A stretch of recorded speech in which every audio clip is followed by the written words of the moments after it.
মুখ্যমন্ত্রী মমতা বন্দ্যোপাধ্যায়ের পদত্যাগের এক দফা দাবিতে উত্তাল কলকাতা। আজ মার্চ টু নবান্ন কর্মসূচি ঘিরে পুলিশের সাথে ব্যাপক সংঘর্ষ হয়েছে। এতে আহত হয়েছে কয়েকজন। এদিকে ছাত্র আন্দোলনে পুলিশি অভিযানের বিরুদ্ধে পশ্চিমবঙ্গে 12 ঘন্টা অবরোধের ডাক দিয়েছে বিজেপি।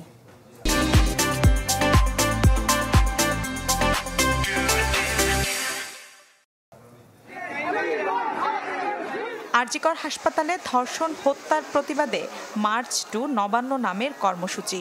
পুলিশের ব্যারিকেড ভেঙে মুখ্যমন্ত্রী মমতার কর্মস্থল সচিবালয়মুখী হাজারো ছাত্র জনতার ঢল।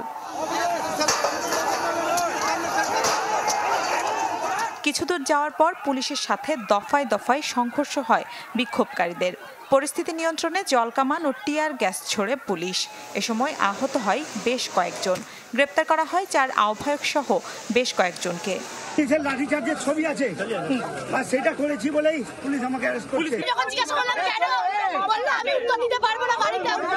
অত্যাচার হয়েছে, পুলিশের নির্যাতন হয়েছে। এই মুহূর্তে মমতা ব্যানার্জিকে পদত্যাগ করতে হবে, নাহলে আমরা কিন্তু বৃহত্তর আন্দোলনে যাব। সচিবালয় ঘেরাও কর্মসূচিতে নেতৃত্ব দেয় পশ্চিমবঙ্গের ছাত্র সমাজ নামে অনিবন্ধিত একটি প্ল্যাটফর্ম। বিক্ষোভে যোগ দেয় চাকরি প্রার্থী আরও কমপক্ষে 9টি সংগঠন, আদিবাসী কয়েকটি সংগঠন সহ অস্থায়ী কর্মীরাও। সকাল থেকে কলকাতা জুড়ে মোতায়েন করা হয় 6000-এর বেশি পুলিশ, র্যাব ও ইএফআর-এর সদস্য। হাওড়া ময়দান, ফোরশোর রোড, মন্দিরতলা সহ একাধিক গুরুত্বপূর্ণ স্থানে বসানো হয় ব্যারিকেড। ড্রোন দিয়ে পর্যবেক্ষণ করা হয় পরিস্থিতি, বন্ধ থাকে যান চলাচলও। মার্চ টু নবান্ন কর্মসূচি ঘিরে বিজেপির বিরুদ্ধে ষড়যন্ত্রের অভিযোগ তুলেছে তৃণমূল কংগ্রেস।